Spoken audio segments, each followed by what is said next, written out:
What is happening, YouTube? Blair McKeithen here, representing Formula Golf. I'm out here in Egypt.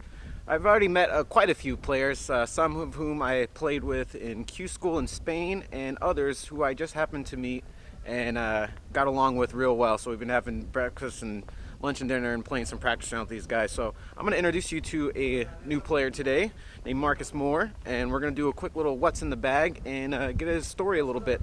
Try to figure out try to have him tell you guys what it's like to be a pro. He's played on this tour before, he's won on it, and graduated from it to the Challenge Tour, so he's a really interesting fella, so I'm looking forward to showing you guys who he is. First and foremost, you got yourself a ping puffer light. Yeah, camo, black camo, it's nice. I like carrying the lighter bag. The tour bag weighs way too much for me, so yeah, I can get just as much in this, so that's what I travel with. I actually have the exact same bag, so yeah? It's Ping family. awesome. I've had this, yeah. Speaking of Ping, so are you on staff with Ping, it looks like? Yeah, Ping staff, so they help me out, been very kind for the last 2.5 years to help me out with clubs, so this is my 3rd set from them. It's about 5th set of wedges, about my 8th putter, but the only driver I've had from Ping, incidentally, so it's my favourite club in the bag. Let's start there. It's still the G400. I've got it set at just less than 8 degrees aloft. I've got the hazardous black in there. Oh yeah. So what kind of speed are we looking at here? What's your club head speed, ball speed? Give me your digits. Digits are as long as it comes out the middle of the club face, that's the best advantage you can do with driver. I mean, I swing it about, I don't even swing it that fast, probably that one was probably 115. I'll probably pump it up. I mean, I'll try and pump it up a little bit. All right. But to do that, I have to alter certain things because the shaft's going to flex a bit more. Okay. So I'll just aim a little bit right. I won't try and widen my stance or anything. I'll in fact loosen my grip a little bit. You get that little bit more of a whip in the swing if you loosen the grip. If you take it back smooth, it's easiest to build power. Because if you take it back fast, you're only going to lose speed. Right. For me. I agree with that. I mean, if I hit it harder, it'll just draw more. That's it. Now let's get one more swing in here.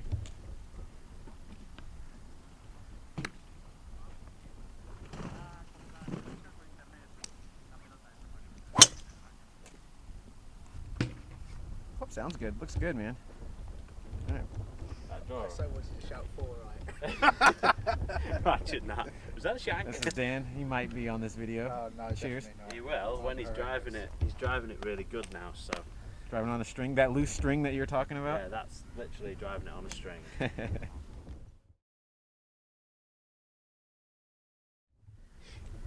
No, don't video. I got a video. It might not go on YouTube, Oh, for God's sake.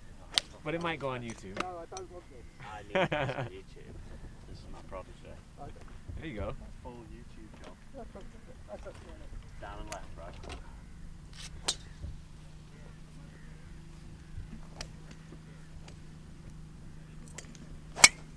Oh, you shit on that thing. That's going on YouTube. I think that's good now, isn't it? Yeah. We'll have a future What's in the Bag with Dan. That was properly hit, that one. It's probably a good job that we spent an hour on the range work. Were you giving him lessons? Well, I was lending an opinion. Yeah. How much you pay for that? He's going sexual to pay out of this. He's going to pay. It is out. lonely here in Egypt after all. Yeah, and I haven't seen an attractive woman, and he's about as attractive as it gets. Blonde hair, blue eyes, Not blue, but reasonably thick.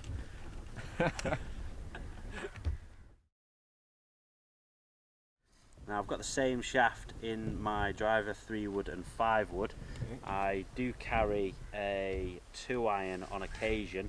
2-iron and 5-wood are, this is my 5-wood, but for this tournament this week, the 5-wood's in. No need for the 2-iron, but again, exactly the same shaft. So what is it? So 6.5, 75 grams looks like? Yeah, 75 grams. And the driver that's what's that? That's 62 grams, so it's quite a light one. So light and sleek. just for me, yeah, and it's strange because I've got in my irons, I carry quite a meaty shaft. It's the KBS. KBS have been really good to me. They send me pretty much whatever shaft I need. But these were, I can hit these as hard as I want, and there's not too much shape on them, and it still comes off with the right amount of spin. And what irons are these? The Ping Eye blades, 2 degrees flat, standard length. Ooh, that's nice. Marcus, tell me, why the string and not the alignment stick? Well, it's laundry day, so my clothes are currently hung up outside of my room on my alignment sticks, balanced on 2 chairs. We're gonna have to see that. After washing them in the sink. That is the most pro golfer thing of all time. This is Tour Pro life. Yeah. Yeah, we're gonna have to see that in this video. It's laundry day. There it is. Ta-da. Alignment sticks, perfectly parallel. Socks, colour coordinated. And it's dried, so a nice shirt for tomorrow. Very nice. Tell me actually, well, since we're on the Sprinklers just come on. Just come Perfect on. timing. Since we're on the topic of shirts, what is this company? It's Bunker Mentality. It's a English company that just decided to. The owner Rob, he messaged me about a year ago after seeing a video of mine on YouTube on a guy called Alex Elliott's YouTube channel, and it was pretty much my story after I finished top 5 in the Alps Tour Order of Merit from 2018.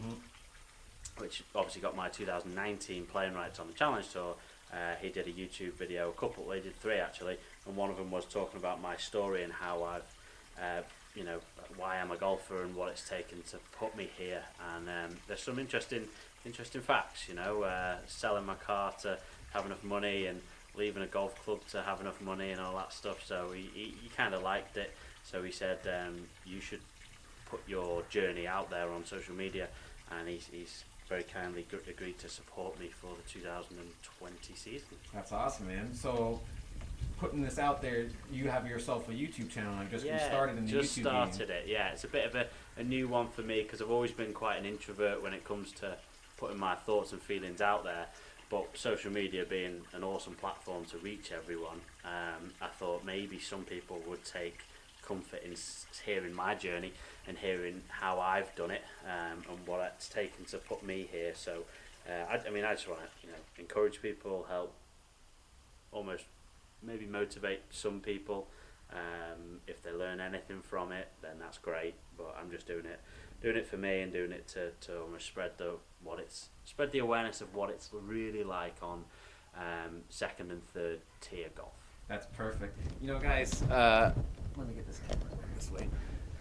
Guys, a common theme with people who play professional golf, you go on the range and you see a lot of guys, and a lot of them look like they have all their shit together. Like they're top notch. They got the nice clothes or whatever. They got the nice clubs. But in reality, almost majority of people at our level do not have their shit together. They made a lot of sacrifices to get to that point. As you've seen me throughout the years, what I've been dealing with over the years to finally just even to get here, it's pretty incredible. So sharing that kind of experience with a fellow pro, and now we're buds. It's good because it's a good thing. We met and we had dinner together. And I sort of told you my story, Yeah. and then you told me yours, and it was like pretty similar. Yeah, a lot of in way. parallels. So it's cool. Yeah, it is really cool. So I'm going to be featuring Marcus in some videos going forward. We got all year, so hopefully with some course vlogs. Yeah, on the same tour. Yeah, Bring and it on. we'll make it to the Challenge Tour together, huh? Yes. Let's do it. What club are you hitting there? Hitting 8 iron, going through some technical feelings about what I want to do, trying to exaggerate the move.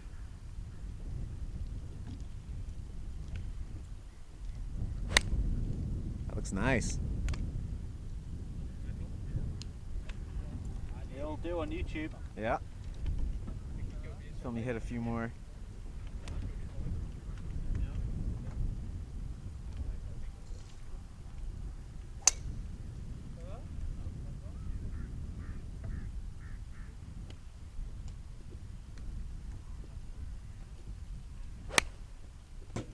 Do you always pure it like that?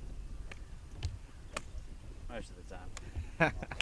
I do have a nice little wedge configuration. I go 45 degrees in my pitching wedge, 50, 55 and 59, so I've got these bent a little bit less loft. Now I've got low bounce this week. I've also got an option at home where I've got the Glide 2.0 with like a hand grind finish on the heel. Real quick, say that again. 2.0? I've got 2.0, the Glide 2.0's 2-point knot. 2-point knot, something that I don't think my audience hears very often.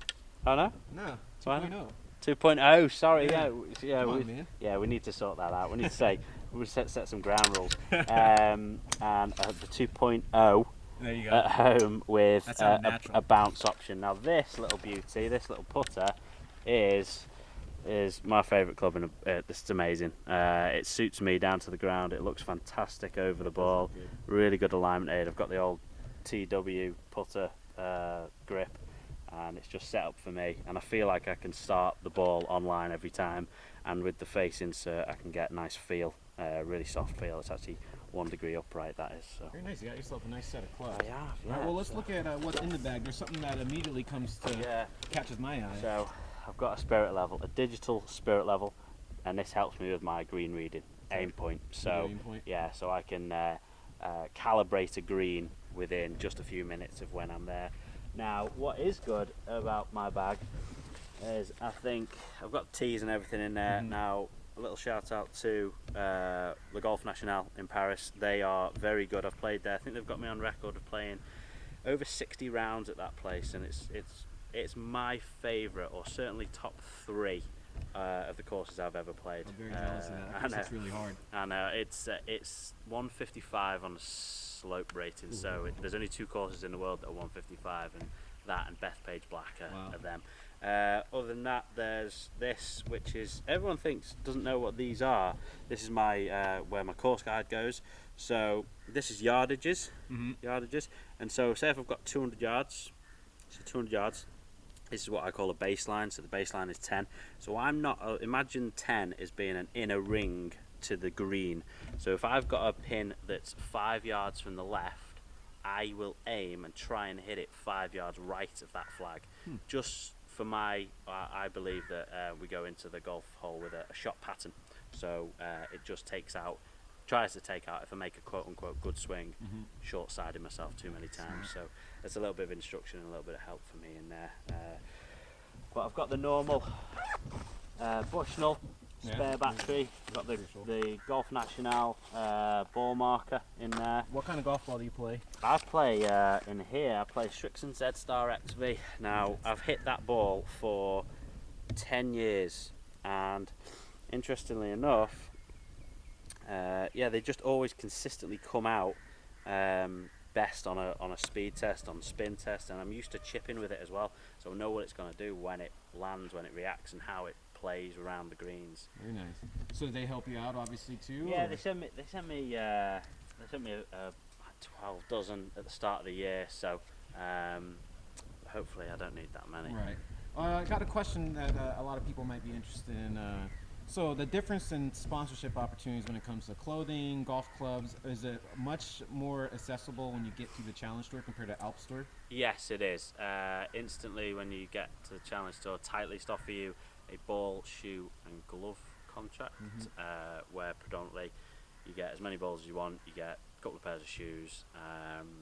I believe that Strixon was why I got there, and I wasn't going to change, even though it was available to me to change. Clubs, you can ask, it's at their discretion whether they help you, but I wouldn't personally change from Ping because they've been good to me, and I'm used to hitting a Ping now. I've hit them I had Pings before they helped me, so I've had the i200s, and I've had 2 sets of eye blades, 2 or 3 sets of eye blades, just because you wear them out. Right. I mean, I've had this particular wedge for you can see the face. I've only had that since December. Wow, put a lot of work in that thing. Yeah, you've got to practice really, a lot, don't you? So they do become worn, but if the clubs are built specifically for you, the right spec, then you don't need to change. Right. And final question here. So what did you learn playing a full season on the Next Level Tour? Because the Challenge Tour is equal to the Korn Ferry Tour. I mean, so what did you learn from there? And now that I know you still have a little bit of status there, but now that you're back here, like what can you take from the Challenge Tour experience back in the Alps Tour, where you have succeeded before, where you have won before? 2 years ago? It's the strength, depth of field. That's the one thing. Like on the 3rd tier, golf, one shot could maybe cost you 8 to 15 places. it would cost you at least 20 places on the Challenge Tour. So, and there's, I think in South Africa last week there was 208 people who played. So there's a lot. For some reason, I don't know why, but there's bigger fields. So the competition's harder, and the golf courses are a little bit harder as well. But they are set up. You can shoot a couple over very easily, but you can shoot 6, 7, 8 under. Like I was leading after one round in Spain in the match play, and it was very, very windy, and I shot 5 under 67, and so the golf courses are proper championship golf courses, just like the European Tour, because it's run by the same. But learning on the Challenge Tour it massively improved my almost perspective. So I appreciate everything around me and can almost see it in its true colour now. Awesome. So now when you come back, I mean, I'm ready to go. I can't wait to go. You're probably jonesing to get back to the Challenge Tour now. Yeah, absolutely. You want your full card back. And it's kind of, I'm more mature. I've learnt a lot, so I've got more ammunition mentally. So I can learn where to attach my energy, where to put my energy, what's important, what's not important. All these things add up over time. So yeah, I'm raring to get going. That's and awesome. Every time you tee it up, every step you take is like you do it, or for me, I do it with a purpose, or try to have a purpose to it. Well, that's awesome, man. Well, we're all going to be looking and rooting for you big time. I'm going to be seeing a lot of you this year. Yeah, we'll spend a lot of time together this year. I'll cook you my carbonara. That sounds good to me. So, guys, tomorrow is our first day of the tournament. I'm up second off in the morning on the back nine, and you're a nice little lie-in. I'm off at midday. Yeah, he's off later on. So be sure to check out the alpstour.com, see our results, and we will be keeping you updated with everything. And be sure to check out Marcus's channel. I have the link down below. He's already got one video on there that's making the rounds on social media. Yeah, that's infamous, the biggest lip out of all time. And I'm telling you guys, it's worth the watch. So guys, thanks a lot for the continued support, and always remember, keep on grinding. See you guys.